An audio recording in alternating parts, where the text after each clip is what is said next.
Well, I see as I'm standing here that there are more and more people coming with gloves and shovels, and everybody is trying to clean up this mess. Now tell me a little bit about these pink gloves you have here. These are mine. Uh-huh. I brought these myself. Okay. We have a disaster here of magnanimous proportions. We have pollution in wood form, which are womanized wood, railroad ties, you name it, it's on this beach. This is our canine residents at work here. Good morning, Dan. How are you? What do you think about this beach cleanup I think effort? the beach cleanup is a great idea, and it's definitely necessary. And in fact, we're going to have more to do even after today. Yeah. Have you seen big things come off the beach already? Yeah, big things like boats. They're big things. Piers, Large trees. Many branches. yes, coolers, chairs.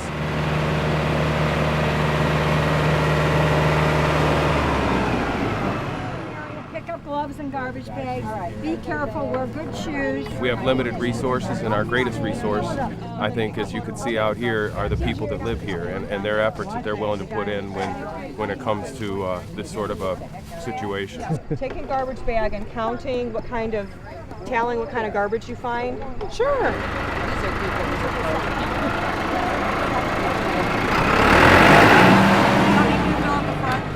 All the volunteers, the people in the community are coming down to try and clean up the inorganic materials that we have on the beach. Once that's done, we'll be able to get in with more heavy equipment and bigger equipment than even the tractor you see back here. And that's going to collect all the driftwood and all the organic materials. Then what we're going to hope to do is get those into piles, and then we're going to have controlled burns to take care of that debris.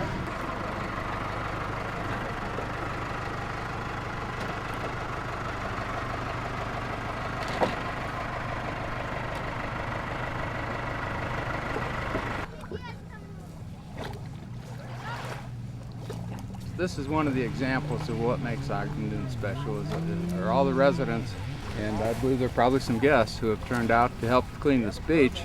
I've lived here since 1974, and this is the worst I've ever seen the beach from a storm. So this is a great thing to see happen, that everybody come out and help clean this up. It's a massive job for just paid town people to do, and so this is very nice.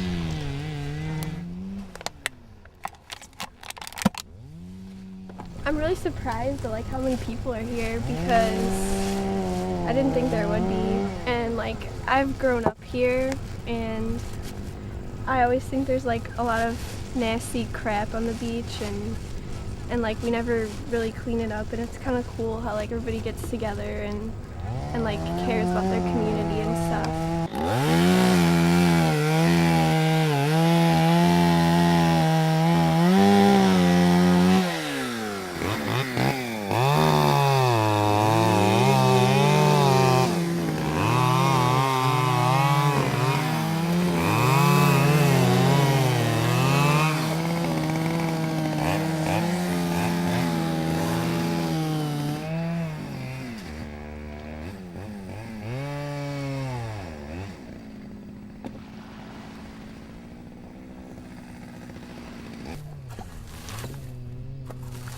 There's a little town here, and we all pitch in together to do stuff when something nasty happens. I think that's kind of nice.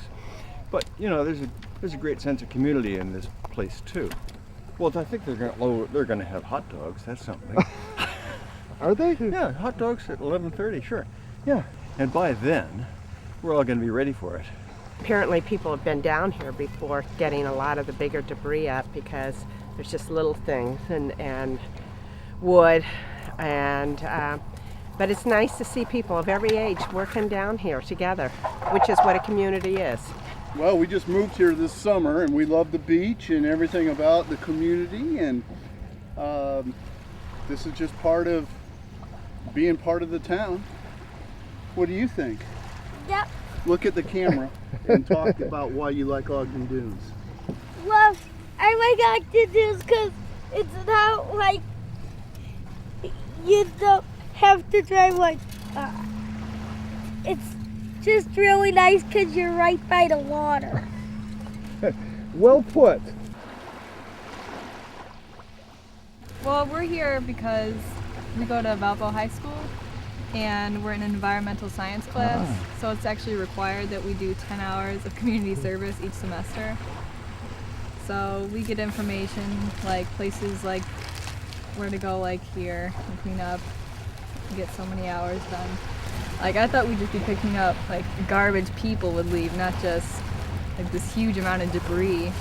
We're picking up the remains of multiple docks and piers that floated out of the Little Cal and the Burns waterway, wound up here on our beach. So we chainsawing it and picking them up. We're getting it all cleared out of here. We got a loader down here now that's clearing the path along the waterway, so if we do have an emergency down here, at least we can get emergency vehicles, police and fire can get down here. It's leadership showing up when it's called for, and people volunteering. There must be 100 people down here today, and it's just remarkable how much everybody loves the town and is willing to contribute to, to take a sad situation and make it better. So just grateful. That's about it. That's enough out of me. When we came out here after the storms, we couldn't believe what we saw, basically, my wife and I. So we came out here. We wanted to help because we use this beach quite a bit in the summertime. So we felt obligated to come out here and help. And it's great to see all our other neighbors out here too, pitching in to clean up the beach.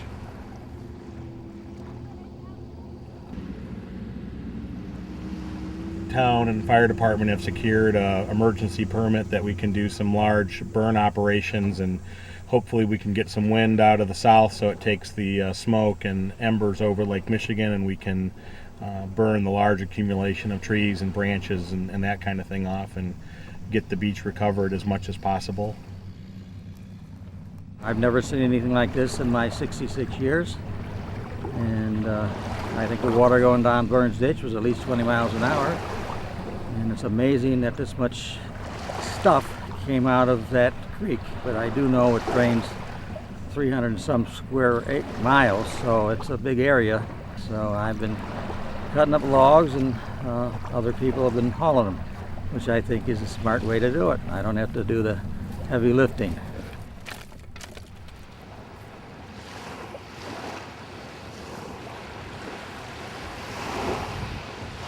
This beach cleanup is a perfect example of the kind of volunteer effort that is necessary to run a town like this.